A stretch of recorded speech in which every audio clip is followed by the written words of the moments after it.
Good morning, students. In previous part of video, we have solved about the ratios related to the liquidity ratios.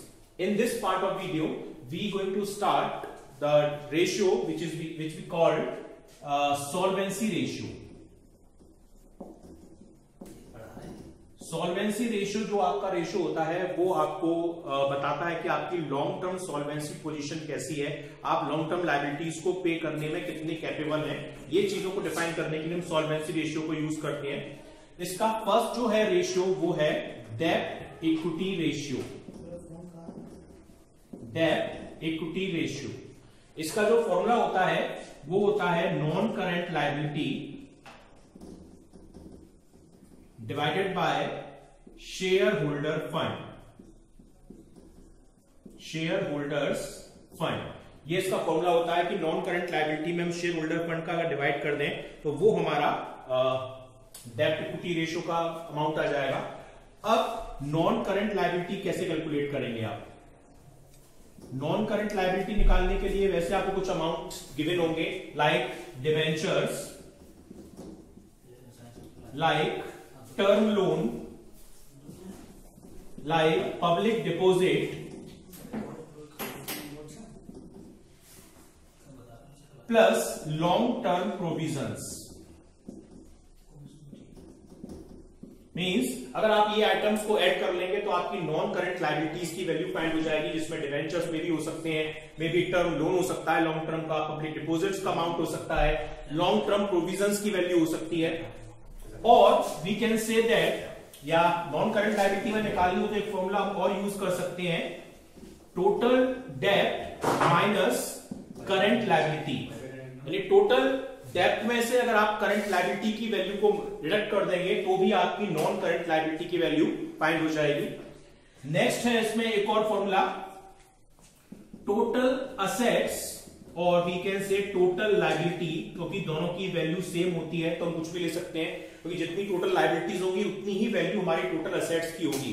तो आपको अगर question में total assets given है तो आप वो भी अमाउंट ले सकते हैं, या टोटल लायबिलिटी गिवन है वो भी आप अमाउंट यूज कर सकते हैं, minus share holder fund plus current liability. यानी टोटल लायबिलिटी या टोटल असेट्स में से आप शेयर होल्डर फंड या करंट लायबिलिटी की वैल्यू को डिडक्ट कर देते हैं तो भी आपकी नॉन करंट लायबिलिटी की वैल्यू फाइंड हो जाएगी। एक और फॉर्मूला और यूज कर सकते हैं हम, capital employed minus share holder fund. यानी अगर आप कैपिटल एम्प्लॉयड में से शेयर होल्डर फंड की वैल्यू को डिडक्ट करते हैं तो भी आपकी नॉन करंट लायबिलिटी की वैल्यू फाइंड हो जाएगी। अब हम यूज करेंगे शेयर होल्डर फंड कैसे निकाला जाए। शेयर होल्डर्स फंड, इसका फॉर्मूला होता है share capital plus reserve and surplus. Means अगर आप both type of share capital like equity share capital और प्रेफरेंस शेयर कैपिटल दोनों को ऐड कर देते हैं, प्लस आप रिजर्व की वैल्यू को उसमें ऐड कर देते हैं, और जो सरप्लस अमाउंट है मींस प्रॉफिट और loss of statement of P&L account, उसकी वैल्यू को भी ऐड कर देते हैं, तो आपकी टोटल अमाउंट हो जाएगा शेयर होल्डर फंड का। नेक्स्ट हम यूज कर सकते हैं फॉर्मूला इसमें शेयर होल्डर फंड के लिए, capital employed minus non current liabilities. NCL means non current liability. Capital employed में से अगर आप नॉन करंट लायबिलिटी की वैल्यू को माइनस कर देंगे तो भी आपकी शेयर होल्डर फंड की वैल्यू फाइंड हो जाएगी। और हम यूज कर सकते हैं टोटल असेट्स और we can say total liability minus total डेब्ट। यानी अगर आपने टोटल लायबिलिटी या टोटल असेट्स की वैल्यू में से टोटल डेब्ट की वैल्यू माइनस कर दी तो भी आपकी शेयर होल्डर फंड की वैल्यू आ जाएगी। और एक लास्ट हम कर सकते हैं जो इसी को एक्सटेंड कर सकते हैं हम, टोटल असेट्स या total liabilities minus non current liability plus current liability. यानी टोटल असेट्स में से अगर टोटल लायबिलिटीज में से नॉन करंट लायबिलिटी और करंट लायबिलिटी की वैल्यू को आप डिडक्ट कर दें तो भी आपका शेयर होल्डर फंड का अमाउंट आ जाएगा। सो दीज आर द सब फॉर्मूलाज रिलेटेड टू द डेब्ट equity ratio. Now students, let's take an illustration, that is illustration number 39 of your book. In this illustration we have share capital of rupees 1 lakh, general reserve 45,000 and surplus of statement of P&L 30,000 and debentures 75,000, long term provision 25,000 and outstanding expenses 10,000. We have to calculate the amount of debt equity ratio. तो डेब्ट equity ratio का मैंने आपको formula क्या बताया था, मतलब formula बताया था non current liability divided by share holder fund. Non current liability के लिए हम कौन सा फॉर्मूला यहां पे यूज कर सकते हैं, उसके लिए हम यूज कर सकते हैं debentures plus long term provision. अगर इन दोनों को हम ऐड कर दें तो हमारी वैल्यू आ जाएगी। तो डिबेंचर्स की वैल्यू हमें गिवन है 75,000, लॉन्ग टर्म प्रोविजंस 25,000 के लिए रखे हैं, तो मींस नॉन करंट लायबिलिटी की वैल्यू आती है 1 lakh. For share holder fund we going to use the formula of share capital plus reserve and surplus. तो शेयर कैपिटल की वैल्यू में ऑलरेडी गिवन है क्वेश्चन में कितनी, 1 लाख रुपीज, और रिजर्व हमको गिवन है जनरल रिजर्व, टोटल अमाउंट है 45,000 का, और सरप्लस की वैल्यू में दे रखी है 30,000 रुपीज। तो टोटल वैल्यू कितनी हो जाएगी, इसकी वैल्यू हो जाएगी 1,75,000, 1,75,000 रुपए। ये अमाउंट हो जाएगा हमारा शेयर होल्डर फंड का। अब हम फॉर्मूला यूज कर सकते हैं डेब्ट इक्विटी रेशियो का, यही तो डेब्ट equity ratio is equal to non current liability that is 1 lakh और divided by share holder fund that is 1,75,000 और इसकी वैल्यू आएगी 0.57/1। इसका जो आइडियल रेशियो होता है वो माना जाता है कि आइडियल रेशियो तब माना जाएगा जब 2:1 आएगा, यानी वैल्यू आएगी 2 और मोर देन 2, तब इसकी वैल्यू अच्छी मानी जाती है। लेकिन ये 0.57 है, मींस हमारी जो फाइनेंशियल पोजीशन है लॉन्ग टर्म के पॉइंट ऑफ व्यू से वो काफी सेटिस्फैक्टरी नहीं है। Now let's take one more illustration, that is illustration number 40 of your book. In this illustration we have total assets amounting rupees 1,25,000 and total debt 1 lakh rupees and current liability 50,000, and we have to calculate the debt equity ratio. And debt equity ratio का formula non current liability divided by shareholder fund. For non current liability हम कौन सा formula use करेंगे, हम formula use करेंगे total date minus current liabilities. Total date आपको question में given है 1 लाख रुपीज और 1 लाख में से करंट लायबिलिटी 50,000 की आप डिडक्ट कर देंगे तो वैल्यू जो रिमेनिंग पार्ट है 50,000 वो आपकी नॉन करंट लायबिलिटीज हो जाएंगी। फॉर शेयर होल्डर फंड के लिए हम फॉर्मूला यूज करेंगे टोटल असेट्स, जो हमारी टोटल लायबिलिटी भी हो सकती है, माइनस टोटल डेट। यानी आप अगर टोटल असेट्स में से टोटल डेट माइनस कर देंगे तो आपकी वैल्यू जो शेयर होल्डर फंड की है वो कैलकुलेट हो जाएगी। टोटल असेट्स वी हैव 1,25,000 और टोटल डेट भी क्वेश्चन में गिवन है 1 लाख, तो यानी शेयर होल्डर फंड की वैल्यू हो जाएगी 25,000। अब हम ये वाला फॉर्मूला यूज करेंगे, डेब्ट equity ratio is equal to non current liability divided by share holder fund. तो डेब्ट equity ratio is equal to non current liability की वैल्यू आप निकाली है 50,000 डिवाइडेड बाय 25,000 का शेयर होल्डर फंड, मींस 2:1, ये आपका अमाउंट हो जाएगा डेब्ट इक्विटी रेशियो का। Let's take one more illustration, that is illustration number 42 of your book. In this illustration we have long term borrowing 5 lakh, long term provisions 1 lakh, statement of P&L का debit balance 1 lakh rupees, debit balance means loss, equity share capital 2 lakh and general reserve 2 lakh. We have to calculate the debt equity ratio और वो कैसे निकलेगा, non current liability divided by share holder fund. Non current liability के लिए हम यहां पे कौन सा फॉर्मूला यूज करेंगे, long term borrowing plus long term provision plus statement of, sorry बस यही दो यूज करेंगे। देखिए 5 लाख रुपीस की लॉन्ग टर्म बोरोइंग है प्लस 1 लाख रुपीस का लॉन्ग टर्म प्रोविजन है, टोटल अमाउंट हो जाएगा हमारा 6 लाख। अब शेयर होल्डर फंड के लिए हम क्या यूज करेंगे, share capital plus reserve and surplus, ये फॉर्मूला यूज करेंगे। तो शेयर कैपिटल क्वेश्चन में गिवन है 2 लाख रुपीस की, रिजर्व में जनरल रिजर्व दे रखा है 2 लाख रुपीस का, और सरप्लस में स्टेटमेंट ऑफ P&L का नेगेटिव बैलेंस दे रखा है, तो मींस नेगेटिव तो ये माइनस करेंगे 1 लाख रुपीस, तो ये हो जाएगा 3 लाख। अब ये फॉर्मूला यूज करेंगे, डेब्ट equity ratio is equal to non current liability that is 6 lakh rupees और अपॉन शेयर होल्डर फंड जो है हमारा 3 लाख, तो 6 lakh divided by 3 lakh means 2:1, ये हमारा डेब्ट इक्विटी रेशियो होगा। One more illustration is there, that is illustration number 43. In this illustration we have long term borrowing 2 lakh, long term provision 1 lakh, current liability 50,000, non current assets 3,60,000 and current assets 90,000, and we have to calculate the amount of debt equity ratio or formula non current liability divided by shareholder fund. So first of all we have to calculate the amount of non current liability.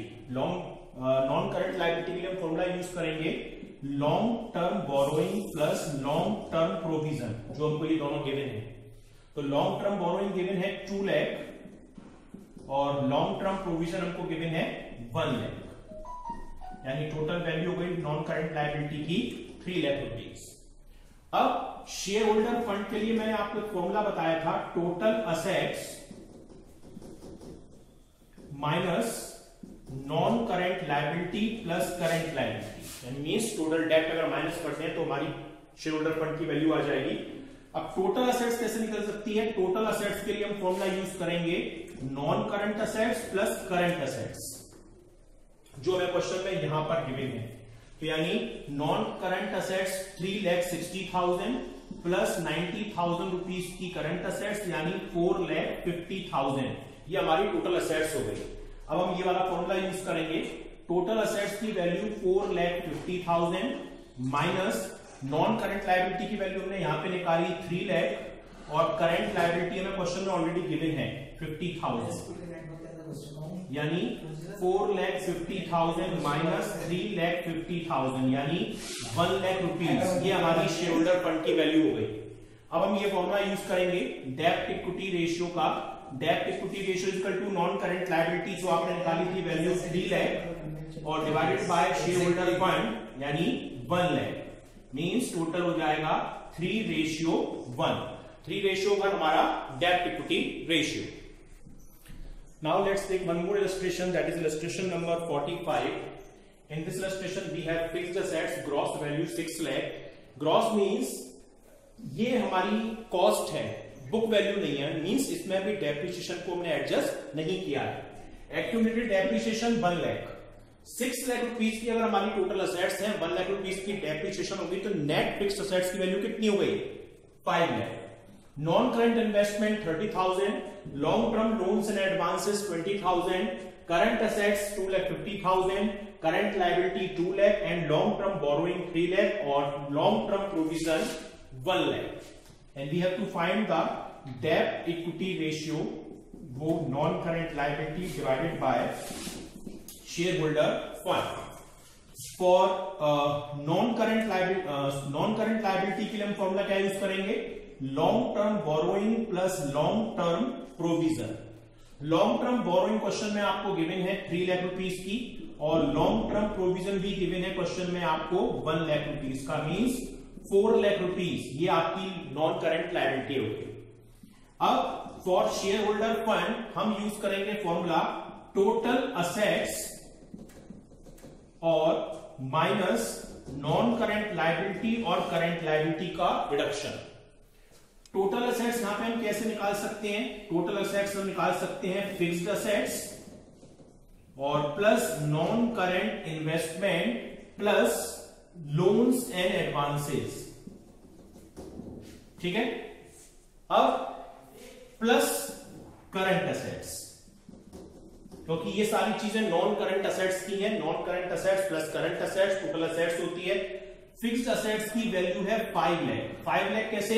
Fixed assets की value 6 lakh minus 1 lakh का depreciation यानी 5 lakh rupees हो गई। Non current investment की value 30,000 plus long term loans and advances 20,000 और current assets आपको already question में given है 2,50,000। देखिए 550 प्लस 250 यानी 8 लाख रुपीस की हमारी करंट टोटल एसेट्स हो गई। तो हम ये वाला फॉर्मूला यूज करेंगे। Total assets means 8 lakh minus non current liability जो आपने यहां पे निकाली 4 लाख रुपीस की और प्लस करंट लायबिलिटी जो क्वेश्चन में आपको गिवन है 2 लाख। तो मींस 8 लाख में से 6 लाख आप माइनस करेंगे तो वैल्यू बचेगी 2 लाख रुपीस। तो ये आपकी शेयर होल्डर फंड की वैल्यू आ गई। अब आप डेब्ट इक्विटी रेशियो कैलकुलेट करेंगे तो नॉन करंट लायबिलिटी जो आपने निकाल रखी है 4 लाख डिवाइडेड बाय और शेयर होल्डर फंड जो आपने अभी निकाला है 2 लाख रुपीस, तो ये वैल्यू हो जाएगी 2:1। तो ये आपका फॉर्मूला हो जाएगा जब आपको वेरियस फिक्स्ड एसेट्स और नॉन करंट एसेट्स की वैल्यूज गिवन होंगी। Welcome students. Now let's take one more illustration, that is illustration number of 46. In this illustration we have a balance sheet and notes to accounts. In this balance sheet we required only two items. First one is shareholder fund and another one is non-current liability, because we have to calculate the amount of debt equity ratio और debt equity ratio का formula क्या होता है? Non current liability divided by share holder fund. और non current liability कितनी है हमारी? अगर हम इन दोनों वैल्यू को ऐड कर दें 15 लाख प्लस 2,85,000 यानी कितना हो जाएगा 17 लाख 85,000। और शेयर होल्डर फंड में अगर हम इन दो वैल्यूज को ऐड कर दें 15 लाख और नेगेटिव 2,30,000 तो वैल्यू हो जाएगी हमारी 12,70,000। हमें बाकी किसी एसेट्स या किसी भी चीज़ से हमें कोई रिलेशन नहीं है, ना ही हमें इस नोट्स टू अकाउंट की कोई हेल्प लेनी। तो आप देखिए नॉन करंट लायबिलिटी का formula long term borrowing plus long term provisions जो हमें क्वेश्चन में गिवन है 15 लाख और 2,85,000, तो 17,85,000 नॉन करंट लायबिलिटी हो जाएगा। शेयर होल्डर फंड के लिए हम फॉर्मूला यूज करेंगे share capital plus reserve and surplus. Share capital positive 15 lakh और रिजर्व एंड सरप्लस का अमाउंट नेगेटिव 2,30,000, तो ये माइनस करेंगे तो 12,70,000 शेयर होल्डर फंड हो जाएगा। अब डेब्ट इक्विटी रेशियो के लिए हम कौन सा फॉर्मूला यूज करेंगे? नॉन करंट लायबिलिटी मींस डेब्ट divided by share holder fund. Non current liability की वैल्यू निकाली है 17,85,000 यहाँ पर और शेयर होल्डर फंड की वैल्यू 12,70,000 यानी रेशियो हो जाएगा 1.41:1। तो ये हमारा क्वेश्चन है जिसमें हमें बैलेंस शीट गिवन होती है। अब हम इलस्ट्रेशन लेते हैं जिसमें हमको कुछ ट्रांजैक्शंस गिवन होंगे डेब्ट इक्विटी रेशियो के साथ और उनका कुछ ट्रांजैक्शन का इस रेशियो पे क्या इंपैक्ट पड़ेगा, मीन्स इंक्रीज डिक्रीज और नो चेंज, वो आपको बताना है। फॉर एग्जाम्पल डेब्ट equity ratio of A firm is 2:1 और हमें रीजन के साथ ये बताना है कि इन ट्रांजैक्शन से ये इंक्रीज डिक्रीज और नो चेंज होगा। First transaction is purchase of fix assets by taking long term loan. हमने फिक्स असेट्स परचेज की लॉन्ग टर्म लोन लेकर। लॉन्ग टर्म लोन लेने से इंपैक्ट क्या पड़ेगा? नॉन करेंट लायबिलिटी इंक्रीज हो जाएगी और शेयर होल्डर फंड पे तो कोई इंक्रीज इफेक्ट पड़ना नहीं है, तो यानी अपर साइड यानी इंक्रीज हो रही है तो रेशियो क्या होगा? इंक्रीज हो जाएगा। ठीक है। Next one is sale of fix assets having book value of 40,000 at a loss of 5,000। हमने फिक्स असेट जो 40,000 रुपए की थी बुक वैल्यू की, वो हमने 5,000 के लॉस में सेल कर दी। लॉस कैपिटल को रिड्यूस करता है और कैपिटल रिड्यूस होना means decrease in share holder fund. Share holder fund हमारा डिक्रीज हो रहा है जबकि नॉन करंट लायबिलिटी पे कोई इंपैक्ट नहीं है, यानी डिनोमिनेटर हमारा चेंज हो रहा है तो ये भी इंक्रीज हो जाएगा। ठीक है।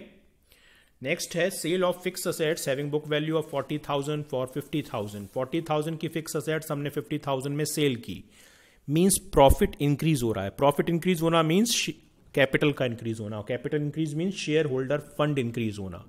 शेयर होल्डर फंड इंक्रीज हो रहा है, नॉन करंट लायबिलिटी पे कोई इंपैक्ट नहीं है, मींस डिनोमिनेटर इंक्रीज हुआ जबकि अपर साइड सेम है तो रेशियो डिक्रीज हो जाएगा। Clear. Next one is issue of new share for cash. हमने कैश बेसिस पे न्यू शेयर्स को सेल किया, इशू किया। शेयर इशू करने से हमारी शेयर कैपिटल बढ़ेगी। शेयर कैपिटल बढ़ने का मतलब हमारी शेयर होल्डर फंड की वैल्यू इंक्रीज होना। सेम अपर साइड डिनोमिनेटर हमारा सेम है, इंक्रीज हो रहा है, अपर साइड सेम है, तो रेशियो डिक्रीज हो जाएगा। नेक्स्ट है issue of bonus share. Bonus share क्या होते हैं? बोनस शेयर हमारे वो शेयर होते हैं जो अपने एम्प्लॉय या एग्जिस्टिंग शेयर होल्डर्स को फ्री ऑफ कॉस्ट इश्यू करते हैं।